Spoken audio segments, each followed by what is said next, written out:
Bonjour à tous, pour ce daily je vais vous présenter comment on peut travailler avec les cookies en tant que UX designer. Donc on va commencer par un petit rappel sur ce qu'est un cookie.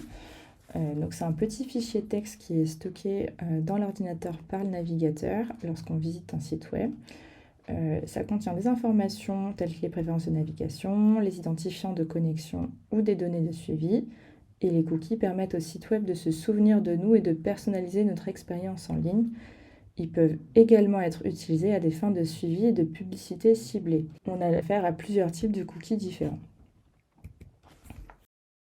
Donc on peut répertorier globalement 4 catégories de cookies différents. Il y a ceux qui sont strictement nécessaires, donc c'est ceux qui vont vraiment être plutôt côté technique, qui vont aider au fonctionnement du site web et qui ne peuvent pas être désactivés. Ils permettent par exemple de mémoriser les actions sur le site, comme la connexion à un compte. Il y a les cookies de performance, encore une fois plutôt des cookies techniques qui sont en général conseillés de garder. C'est des cookies qui collectent des informations sur la manière dont les visiteurs utilisent un site web. Donc, par exemple, les pages les plus visitées ou les éventuels messages d'erreur. Ces données sont utilisées de manière anonyme et agrégées pour améliorer les performances du site. C'est typiquement ce genre de cookies qui vont servir pour nous autres UX designers derrière. Il y a les cookies de fonctionnalité, donc ça c'est des cookies qui permettent aussi de se souvenir des choix et de vous offrir des fonctionnalités personnalisées comme la langue préférée ou la région, etc. Ils peuvent également être utilisés pour fournir des services demandés tels que la diffusion de vidéos. Et il y a les cookies de ciblage ou publicitaires. Ce sont souvent les cookies qui rentrent le plus dans les débats sur des questions éthiques. En fait, ce sont des cookies qui sont utilisés pour diffuser des publicités ciblées en fonction des intérêts. Et ils peuvent être placés par des tiers tels que des annonceurs, des réseaux publicitaires, et suivent votre activité en ligne pour présenter des publicités pertinentes. Donc c'est vrai que ceux-là, ils vont tendance en plus à sortir du contexte du site web sur lequel vous êtes allé pour observer les comportements des utilisateurs. Il est donc important de noter que certains cookies peuvent appartenir à plusieurs catégories à la fois, car ils peuvent servir à la fois à des fins de performance, de fonctionnalité et de ciblage, par exemple. Ensuite, en termes de type de cookies, là, on va plutôt parler de leurs caractéristiques. Donc les cookies de session, comme leur nom l'indique, ces cookies sont temporaires et ils expirent dès qu'on quitte le site. Donc c'est plutôt utilisé par les boutiques en ligne pour garder en mémoire les articles que vous avez placés dans le panier et ce genre de choses. Même si aujourd'hui les cookies liés au panier sont rarement encore des cookies de session. Souvent quand on retourne sur le site, ils y sont encore. Il y a les cookies permanents. Alors ceux-là, ils sont évidemment, comme leur nom l'indique, ils sont présents sur le disque dur pendant un certain temps, après que la session ait pris fin. Ils peuvent retenir des données telles que vos informations de connexion, vos coordonnées et vos numéros de compte pour que vous n'ayez pas à les réentrer à chaque fois que vous utilisez un site. Il y a les cookies internes, donc ça, c'est les cookies créés par le site auquel vous avez accédé. Ils servent généralement à permettre au site de se souvenir de vos données. Il y a les cookies tiers, donc ça c'est plutôt les cookies qui sont créés par un autre site, mais qui vont intervenir sur le site sur lequel vous êtes. Donc ça va plutôt être par des appels d'API, par exemple, avec des boutons j'aime de Facebook qu'on voit. C'est souvent avec les réseaux sociaux que ça fonctionne.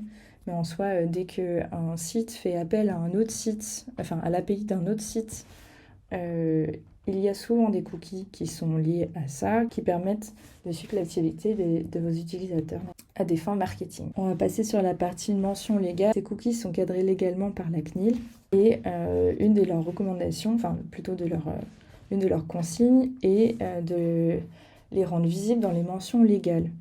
Donc déjà cette page-là, elle doit être parfaitement visible, de préférence dans le footer du site. Donc ici, j'ai proposé 2 exemples, un mauvais et un bon. Par exemple, si on voit sur ce site ici, on ne voit pas du tout où sont les mentions légales, ce qui est interdit normalement. Et si on suit le site de la CNIL, donc, qui est l'organisme qui a issu ces consignes, évidemment, c'est l'exemple à suivre à ce niveau-là. Les mentions légales sont parfaitement lisibles ici. En termes de contenu, selon la LCEN, ces informations doivent obligatoirement apparaître au minimum dans les mentions légales. Donc ça, c'est le minimum syndical, mais on peut tout à fait, si on veut faire plus, les faire apparaître ailleurs. Donc l'information sur l'utilisation des cookies doit être mentionnée. On doit aussi obtenir obligatoirement le consentement de l'utilisateur. C'est pour ça que à chaque fois qu'on arrive sur un site, on a une pop-up qui nous demande d'accepter les cookies. Il faut la finalité des cookies et les cookies tiers. Le consentement de l'utilisateur, on va revenir dessus, car en tant que UX et UI en tant que designer d'interface, il y a des dark patterns à éviter justement pour obtenir ce consentement. Donc la mention CNIL, en plus de la page des mentions légales, il faut avoir une page dédiée qui doit présenter les données personnelles. Et en fait, elle doit vraiment être scindée des mentions légales, car les mentions légales ne présentent en général pas que les cookies. Il est très important de les séparer dans 2 pages distinctes différentes, car ces données personnelles, en fait, on va rentrer un peu plus dans le détail sur, du coup, informer les utilisateurs sur les cookies, comme on avait vu avant, présenter les informations sur la collecte des données personnelles. Ça peut inclure des informations sur les cookies qui collectent des données personnelles, comme les cookies de suivi ou de publicité ciblée. Expliquer leurs droits aux utilisateurs, car tout utilisateur n'est pas forcément informé sur ses droits concernant ses données personnelles. Il est important de les rappeler. Surtout que ces droits changent d'un pays à l'autre. En France, on est obligé de les expliquer. Et la dernière partie, c'est de fournir des informations sur la sécurité des données, parce que c'est très important de savoir non seulement comment vont être utilisées ces données, mais comment elles vont être sécurisées. Donc en résumé, la page de confidentialité vise à fournir aux utilisateurs une compréhension claire et détaillée de la manière dont leurs données sont traitées, y compris en ce qui concerne les cookies, et à leur donner le contrôle sur leurs préférences en matière de confidentialité. Il y a un lien vers le texte officiel de la RGPD doit être fourni pour plus de transparence. Alors là, c'est plutôt les règles qui vont nous concerner en tant que designer d'interface. Donc le bandeau des cookies, qui est celui qui va du coup permettre de recueillir le consentement des utilisateurs vis-à-vis des cookies. Il comporte quelques règles très importantes. Donc la première, c'est une information claire et visible, qui paraît assez logique. Donc le bandeau de cookies doit être présenté de manière claire et visible dès l'arrivée de l'utilisateur sur le site web. Ça, je pense, de votre expérience personnelle, vous le voyez assez régulièrement. Il doit contenir un message informatique indiquant que le site utilise des cookies. Il faut aussi le consentement préalable directement dans le bandeau des cookies. L'utilisateur doit avoir la possibilité de donner son consentement de manière active et positive, par exemple en cliquant sur un bouton « Accepter ». L'idée, c'est d'éviter justement le dark pattern en faisant accepter, entre guillemets, les cookies par défaut. Il faut, en plus des informations claires et visibles, des informations détaillées. Il faut qu'on puisse voir le détail justement de l'utilisation des cookies, le type de cookies et le type de données collectées. Et ces informations doivent être accessibles par exemple via un lien vers la politique de cookies qui est détaillée, comme on a vu précédemment. Il faut aussi pouvoir laisser la possibilité de paramétrer ces cookies. C'est pour ça qu'aujourd'hui, on voit beaucoup de switch buttons vis-à-vis des cookies pour permettre de choisir quel type de cookies on veut avoir, car il y a forcément en fait les cookies de performance et les cookies, l'ensemble des cookies techniques qui vont en général être suggérés fortement d'être gardés, alors que les cookies de ciblage vont plutôt justement être optionnels, car ils peuvent au contraire entacher à l'expérience utilisateur.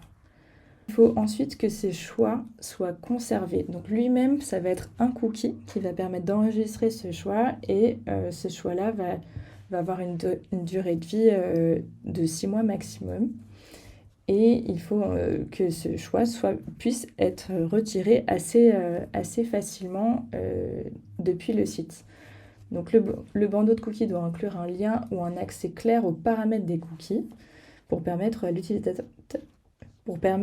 l'utilisateur de modifier ses préférences ou de retirer son consentement. Par exemple, il y a le bandeau de francenum.gouv qui respecte tout à fait ces règles, donc avec un bandeau de cookies qu'on voit sur la gauche avec l'ensemble des informations très claires, plusieurs boutons pour pouvoir justement tout refuser, tout accepter ou personnaliser.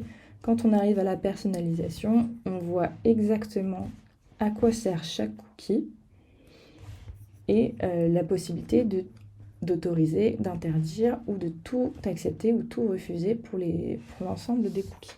Le contre-exemple à ne pas prendre, c'est, comme on peut voir sur cette petite entreprise, c'est d'avoir juste un petit texte. Certes, il y a le lien pour la politique de confidentialité, mais il n'y a pas dans ce bandeau l'ensemble des éléments informatifs nécessaires pour qu'il soit validé par la LCEN. Et donc, avoir juste un OK pour moi ou je choisis n'est pas assez valide. Terminé, je vais vous montrer quand même un exemple à fuir. C'est, ici c'est jeuxvideo.com, mais ce n'est pas le seul dans ce cas-là. C'est les sites qui ne collectent pas du tout le consentement des utilisateurs en ne proposant pas de bandeau. C'est vrai que l'expérience utilisateur semble amoindrie pour certains utilisateurs quand ils reçoivent les bandeaux de cookies à chaque fois qu'ils arrivent pour la première fois sur un site. Mais en réalité, c'est sur ce genre de site qu'il faut se méfier car ils ne demandent pas du tout le consentement et en fait ils se permettent de collecter les données sans le consentement des utilisateurs.